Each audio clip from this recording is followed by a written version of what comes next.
Good evening, sir. Yeah, good evening. Hello. Yeah, I'm here with one good friend of mine. Well, he will do the introduction himself. So, yeah. Well, my name is Roger Avonu. I come from Adaklu, specifically Adaklu, Ahunda. But here we are. We have a business here at Guepe. My mom also comes from here, so this is also home. And nice to see you again. Good one. First of all, what's the idea behind all this? Where from this concept? Your concept seems far different from all the places I've been visiting. Where from this idea? Let me say it's a hiking center. The most iconic, object or structure or element in Adaklu is the Adaklu Mountain. Adaklu Mountains, yeah, the famous Adaklu Mountains. The buffaloes, antelopes, bats. Over the years, it's been underdeveloped, or it has been underdeveloped. Or let me say, nothing has been done about it at all. Maybe little has been heard about it, yeah, or it's not been known at all. But in recent times, I've seen media attention on it. I think I heard CTFM, yeah, Joy FM. They carry a few stories about Adaklu. And like I said, I'm a native, and it's been on my heart. As far back as 30-something years ago, I lived on this mountain with my grandfather. And I always have memories of that. Let's take one step back. You know, yeah, the first time I interviewed you, you said you lived on a mountain. Like you lived on a mountain how? You lived on it how? Well, it looks scary though, but some Adaklu people used to live on the mountain. They settled there, way back because of war, persecutions and stuff like that. People would like to secure themselves. They would like to hide from enemies. Yeah. And so some of them, the ones who could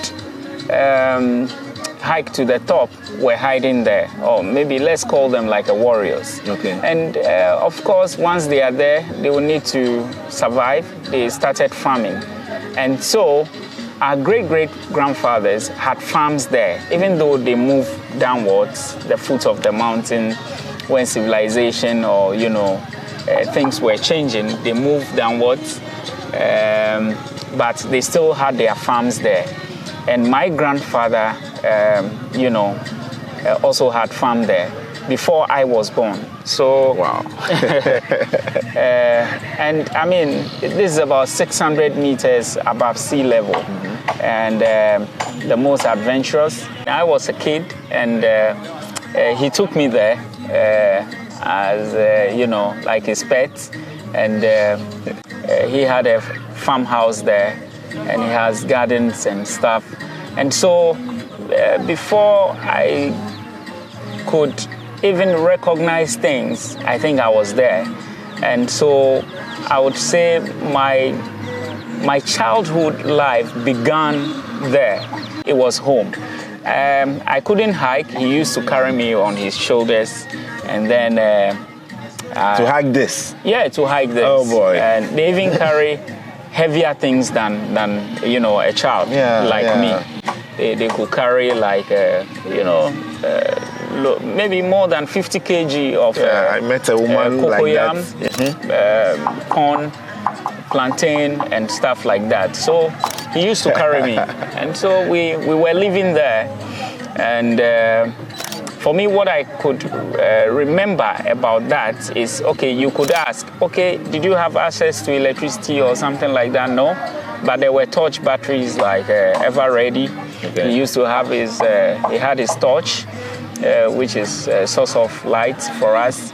And then, these old people, they have certain plants and certain trees, dry ones, that could keep fire for a long time. Yeah. And so we always had fire. To my amazement, there was always fire. Mm. And so the next morning, if we have to cook or something, we just, blow some air to the old fire, and then it comes back alive. It comes back and then we do stuff.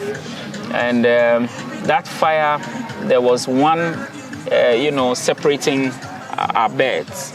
He had his bed here, I had my here, in the same room anyway, and the fire was in the middle. This was to keep creeping, reptiles and all those animals like snakes, scorpions, and things away. They don't like fire, so that's how we were surviving there.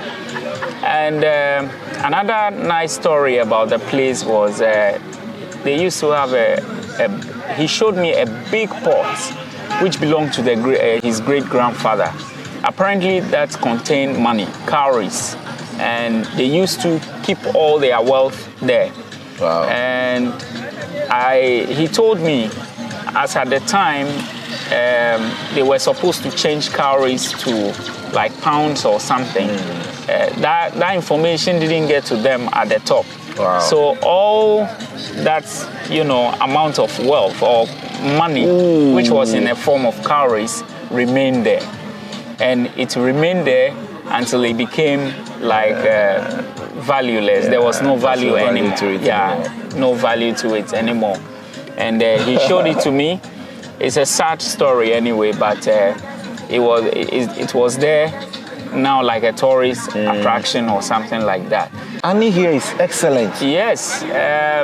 Within the area, Adaklu is noted for its wild bees. Yeah. Today, bushfires, kind of disturbing, is a threat to some of those things. But then, with our coming, these are some of the things that we want to revive, and we want to conserve the forest or the vegetation around the mountain and on top of the mountain. There's so much to be done, but like I said, from your question, you asked, how we used to survive here, what's the motivation and all of that. These are the nice stories that, fascinate me. Way back, we used to just go to the backyard and you could see honey, in this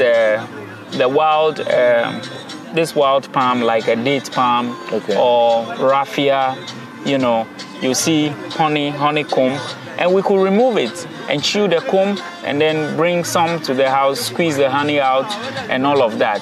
It was amazing. And so I having traveled for some time, I realized that there's so much here that we could develop, we could tap into, we could design to a destination, a tourist destination for that matter.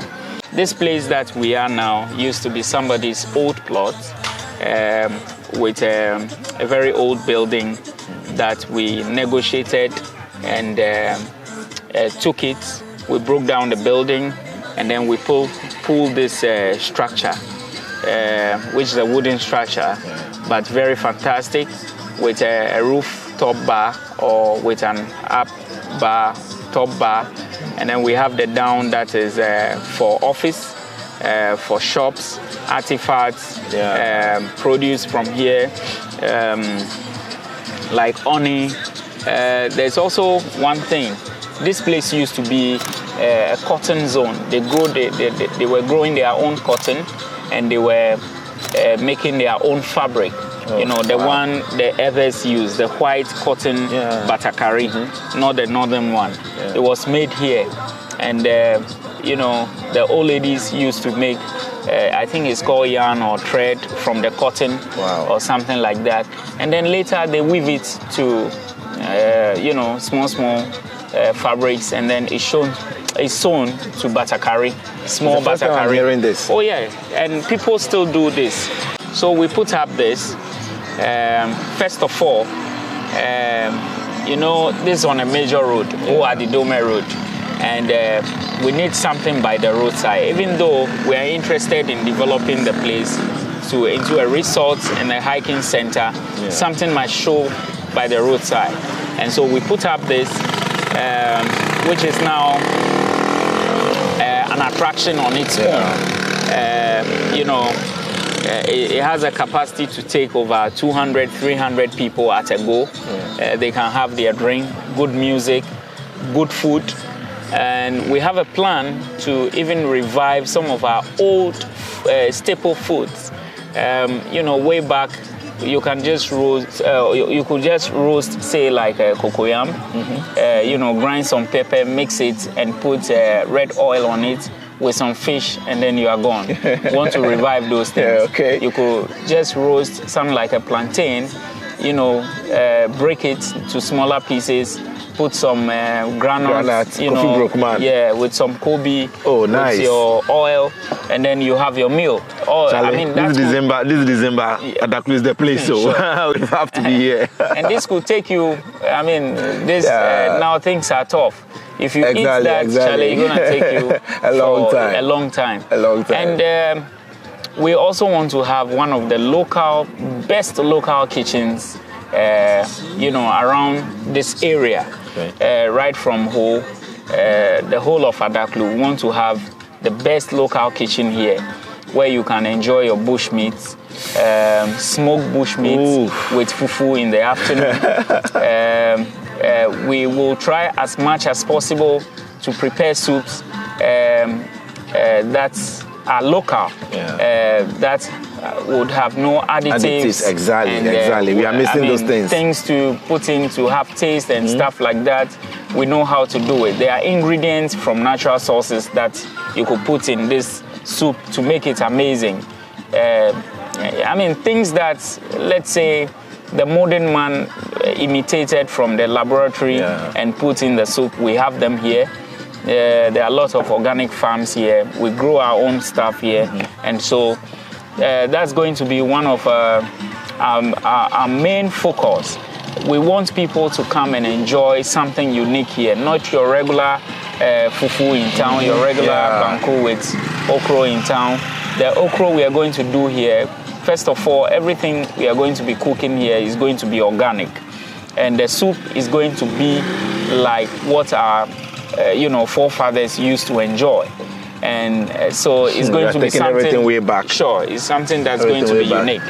Again, we also have our continental dishes for the sake of maybe visitors or people who may not be interested in this local stuff. But we know if they try, they dare taste it, they're going to move from all those things. So for now, we have your regular jollof, we have yam chips, we have your fried tilapia, grilled tilapia, okra and stuff. And we have drinks. All drinks that you can get. Please, we have palm wine. We have palm wine. We have palm wine. I'm a good boy. Don't tell it. We even have one reserved now or preserved in the fridge, and we're still working on fresh one from the bush. This festive season, we have a load of programs. We have surprise for you. Before we go there, please call for the palm wine. I want to taste some of the palm wine. Hello. Palm wine in Adaklu. This is palm wine. I taste palm wine virtually everywhere I go, and we have to scale the Adaklu version. Yes, we are coming to try the palm wine here in Adaklu. Yeah, nice. Yeah, way back the EP Church. I think when it moved from somewhere, Dodua or Mampong, somewhere, there's a history about Adaklu. Adaklu was one of the first places the EP Church came to at Wire. And so the first moderator even came from Adaklu. I think not just EP Church. One of the first places in Volta Region where Christianity came. During the anniversary launch, I was part of this thing, and the history was quite good. I'll go back to that history and see. And so it's part of us. That's how come you have this antique bell here. That is good. And these are all tourist attractions. Yes. And somebody has to start something about it. And I think it's still work in progress. That's what we are doing. So from 23rd to 2nd January 2023. 23rd, the place opens, or our Xmas program starts. As you can see, we are constructing the biggest Christmas tree in Volta region. Whoa, in Volta that's region. a Christmas tree. And guess what? We are using our indigenous materials for it. Oh, Roger, you're good. Yeah, this is Christmas in Africa. When we're kids, we used to do this, and so that's what we are doing here.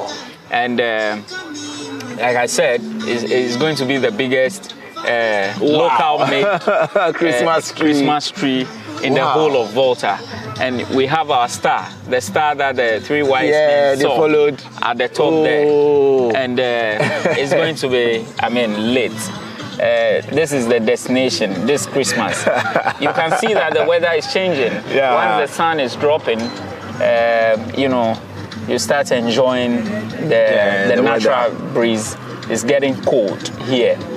Elsewhere around is warm. Here, particular, one of the unique things you can experience here is the weather. Is the weather. People say it is the direction of the mountain as against the community, because the wind that is blowing from the seaside all the way from Adan or wherever it is, it hits the mountain and then deflects here. And this is the line from Aglepe all the way through Gwepe, Shrepe, and then all the way to Adaklu, Humenu, and all those places. That is the line. And so it's so unique here. 23rd, the Hasu community is joining us. They are hiking the mountain through Helekpe. Oh boy, I don't like that side. Yeah. That side is scary. Through Helekpe it's scary. It's scary, yeah, very adventurous. Yeah, sure. And then all the way to the peak, and then descend, to this place. Okay, so you use the other side to descend. Yeah, they use the other side. Okay. Descend here gradually to the oxygen garden at the foot of the mountain, where we developed to, which is even bigger than this. During the Assembly Festival, that side. Okay. That's a big orchard there. That can also take over 500 people at a go. And guess what? We have our bamboo seats, the garden seats there. We have tables there. They can enjoy their meal. You could also come. And so we are expecting Helekpe, the whole Helekpe, Sikama, Helekpe, Avanyaviope, and we are joining them. Aglepe, Gwepe. We have an avenue here, which is about 200 meters to the orchard, the oxygen garden. Okay. And we have constructed this shed, Christmas shed, with lights all the way, like quarter way into the avenue. This is a special place for people who want privacy. They can take a walk all the way to the oxygen garden. Our friends who also belong to fire service will also have their place to do their thing. Smoke bushmeat. You have your light soup. It's been a long time I tasted bushmeat though. Yeah, dechiyeye, what we call light soup. Dechiyeye, then the normal one, not the taflache, the tin tomatoes one. Yeah. You're going to enjoy that. I have to taste that. Yeah. And all this run through all the days. If you are planning or you are doing your schedule, 31st is also another big one. In the evening, here is going to be massive. Yeah. Just prepare. You don't need much. With something small in your pocket, you have your usual palm wine, you have your, your drinks, your beer, your draughts, See, there's one I'm forgetting. There's a special akpeteshi. Few things are noted with, Adaklu. Our honey, our akpeteshi, our grass cutter. Charlie, you can't compare. The grass cutter, anyway. For that one, it's not for you to watch. So there's nothing that you could compare to with these things. And so there's a special akpeteshi. It's tapped here from palm wine, pure, mixed with nothing. Abe, distilled to very good natural akpeteshi. And we are going to infuse our concoctions in it. You're going to have different flavors. You have your prekese, you have your echo, you have your pepper, you have other things. We have a special concoction for men, okay? that it's like a cocktail we're going to brew for you, or we're going to prepare for you when you come here. And guess what? If you go for it, the next day you come for maybe like a bottle or something like that. And men, are you in that building? Men, are you around? Okay. We have all those things going on as work in progress. On a more serious note, with time, there are certain things that you can only get it from this joint, and people should make it a point. They should put it on their calendar, and I want to assure them that this is the next big thing, the next big joint around. I mean, there are a few other things that we are keeping as a surprise, but I'll give a gist. Here is going to be a hiking destination, the best hiking destination in the Volta region. Why? Because we're going to be moving the crowd from home, at least once or twice every year. We will do hiking, and then we will have our usual party here. Okay? And so people should just take note. There's more coming. Okay, what are future plans? So there's one thing that a lot of people seems to be yearning for in Ghana here: cable cars, paragliding. Yeah. Do you have any such plans? Because I'm not an expert, but looking at videos online, doing a little research, small research, Adaklu Mountain, the way this side is really steep. Yeah. Looks like it's positioned very well for some activities like that. Any such plans going forward? There's a huge plan for that, and I'm sure you might have heard it before. We have a blueprint here. It's in a form of a flash video that has all these mock-ups, or these things mock up. The first thing we are starting with is hot air balloon. Ooh. Yeah, hot air balloon. Hot air balloon is going to move from all the way to the top of the Adaklu mountain.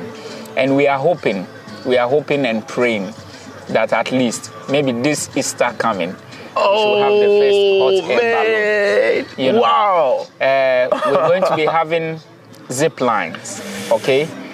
This mountain, I say that it is the tallest mountain in Ghana. Why?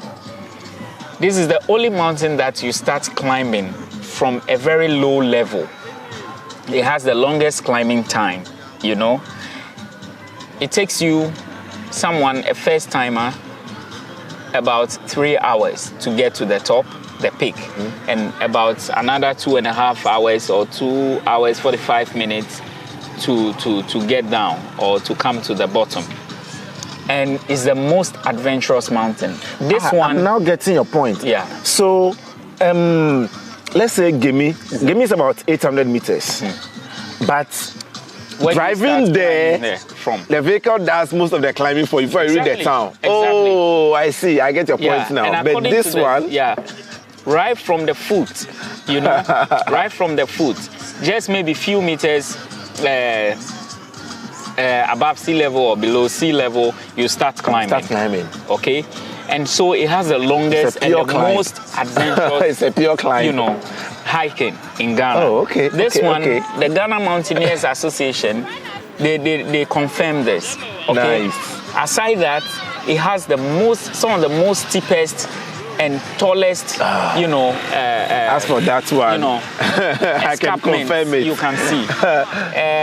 And so, if you look at the right-hand side of it, when you are facing it from, whole side, there's this escarpment that is very okay for paragliding. Yeah. Okay? If you paraglide from that place, you're going to be landing somewhere around Helekpe or beyond Helekpe. There's a village called Jakpo where we'll have a landing place. Okay? And so this mountain has and that whole place is flat and large. It's flat and large for landing. This mountain, has so much potential that all I can say is that we need technical people and we need experts to come on board. Okay? One thing that we are engaging the community on is that they should, be a bit flexible so that people can come and have their, what do you call it? They call it outhouse or, there's a name, countryside buildings here where they can even enlist on Airbnb, okay? And so we have space for all of that we can give people,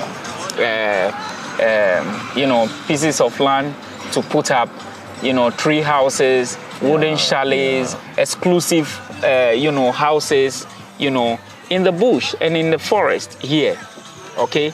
And so, not to lose my thoughts, this avenue is a fantastic 200 meters long avenue that we already even started growing avenue trees on. Oh. So in about 3 years to come, you're going to have, some of these trees starting to form canopy and stuff. Wow. And you can imagine the temperature, the serenity that you're going to enjoy.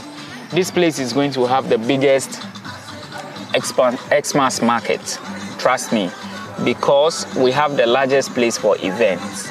Yeah. We have the largest place for events. Single place among, same people speaking the same language. And so it would not be that challenging to deal with us, especially if there is that understanding. We could do a lot together here. And so, in brief, or to summarize everything, these are the programs that we have. Apart from the hot air balloon, the zip line, the parachuting or paragliding, the ultimate thing is the cable car. The cable car is part of our video here, which I'll share with you later. It's now for public consumption. Okay. We want to have, by the grace of God, the first cable car in Ghana and probably West Africa. And this is how we want to do it. From 600 meters all the way from Adaklu Gwepe over Ho to Galenkwitoji. From there... Wait. Come on. What are you saying? Yes, this will sound crazy. But it's going to unfold in phases. Across Ho? Across the township of Ho? Yeah, you should be in a cable car or on a cable car over Ho to the famous Galenkwitoji. And then from there, we'll explore the potential all the way to Amejope. And this is how we are looking at it. Damn. Yes, sure. And even the good book says that whatever plan that you have, you need to proclaim it. Yeah. Yeah, you need to say it and it will come to pass. Wow. All these things here you see were once upon a time a dream. Yeah. But today we could touch this table here. We touch this reality. These were all a dream. They were all designs in our mind. We put it on a computer and today it has become a physical thing that we could touch. And so once we start saying it, I know it's going to happen. I don't like, this kind of approach. But, I'm sorry I have to say it because this is something that we cannot keep secret. This is our plan, and I want everybody to know. And I want every well-meaning, everybody who believes in progress to join. Everybody who believes in tourism should join. Wow. We are open, wow. we are young, energetic, and so we are willing to go into any discussion that will give both the community first and ourselves some benefits. Okay? And I know that this is even beyond a lifetime investment. And somebody has to start it. Yes. And so here we are, and we need to put all hands on deck and make sure that it succeeds. Oh, this is great. This is great. That's a good feeling. That's a good feeling. Yeah. Wow. Okay, well, it's been nice speaking to you again, and I'm pretty sure we'll be coming back again for the celebrations, and we'll make sure we take part in at least one or two of them. You need how to. it goes. And especially the fufu and the bush meat. Yeah, the bush meat, the deshye, or the rice cooked from the local pot here. Yes. Adaklu Bupe. We definitely try and be part of this. You just can't miss it. You need to be part of this. Definitely. And I mean, the next year is going to be power pack. I mean, throughout the Easter season all the way, I'm sure that things will take shape better than you're seeing, and then on and on and on and on until we get to where we want to get to. Definitely. Yeah, sure.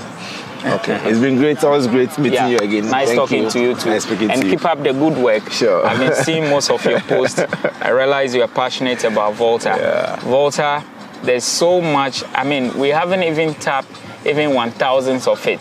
I know Adaklu is just an isolated case. Yeah. If you move towards the northern part, of Ho, I mean, there's so much there. And I always say that if I stand at Sky Plus and I look at Ho, it's beautiful. Yeah. But the nicest natural environment I see is, opposite Sky Plus. Clippers, Yavi, those areas. All the way going to Amejope.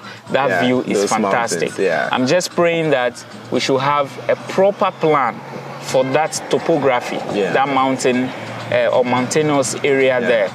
And I mean, it's going to be a destination. There will be nothing. Like that's what we are praying for. Yeah, sure. So I'm hopeful for. Yeah. So thank you so much. Thank you. And we'll definitely be passing through again. That's right. Thank you. Thank you too. Thank you for passing through.